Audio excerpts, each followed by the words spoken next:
నిన్న పార్లమెంట్ సాక్షిగా కేంద్ర మంత్రి అయిన అమిత్ షా గారు అంబేద్కర్ గారిని పార్లమెంట్ సాక్షిగా భారత రాజ్యాంగ నిర్మాత నవభారత నిర్మాత అయిన డాక్టర్ బిఆర్ అంబేద్కర్ గారిని ఆయన కాంగ్రెస్ పార్టీకి సంబంధించిన విపక్ష అన్నాడు. అంటే కేంద్ర మంత్రులందరూ కూడా ఈ దేశంలో ఉన్న భారత రాజ్యాంగంని అవమానపరిచే విధంగా చేస్తున్నారు.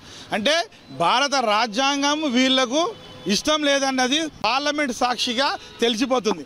ఎందుకంటే మనువాదాన్ని వీళ్ళందరూ రచించిన డాక్టర్ బాబాసాహెబ్ అంబేద్కర్ని కానీ కూడా అవమానపరిచారు. ఎందుకంటే ఈరోజు దేశం సుభిక్షంగా ఉంది అంటే ఈ స్వతంత్రం వచ్చిన తర్వాత కూడా ఇన్ని విధాలుగా సుభిక్షంగా ఉందంటే అది అంబేద్కర్ గారు రాసిన ఆర్టికల్ వల్లనే జరుగుతుంది. సో మేమందరం ఏం చేస్తున్నామంటే కాంగ్రెస్ పార్టీ తరఫున డాక్టర్ బిఆర్ అంబేద్కర్ గారిని అవమానపరిచినందుకు కేంద్ర మంత్రి అయిన అమిత్ షా గారు వెంటనే రాజీనామా చేయాలి. అదేవిధంగా ఈ దేశానికి మొదటి పౌరురాలైన ద్రౌపది ముర్ము గారు రాష్ట్రపతి గారు కూడా మన రాష్ట్రంలో ఉన్నారు. వారికి కూడా మేము విన్నవించేది ఏంటంటే ఈ అవమానకరమైన చర్యలకు ప్రధానమంత్రి అయిన నరేంద్ర మోడీ గారు కూడా ఒత్తాసు పలుకుతూ అదేవిధంగా రాజ్నాథ్ సింగ్ కూడా ఒత్తాసు పలికిర్రు.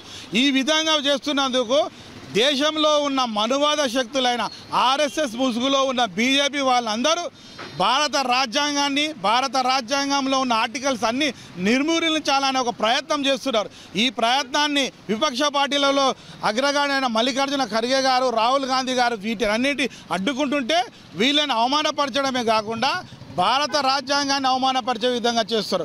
సో భారతదేశంలో ఉన్న అట్టడుగు ప్రాంతంలో ఉన్న బడుగు బలహీన వర్గాలు అంటే ఎస్సీ ఎస్టీ బీసీ మైనార్టీ అగ్రవర్ణ పేదలందరికీ కూడా ఒక రోల్ మోడల్ అయిన రాజ్యాంగాన్ని అవమానపరుస్తారు.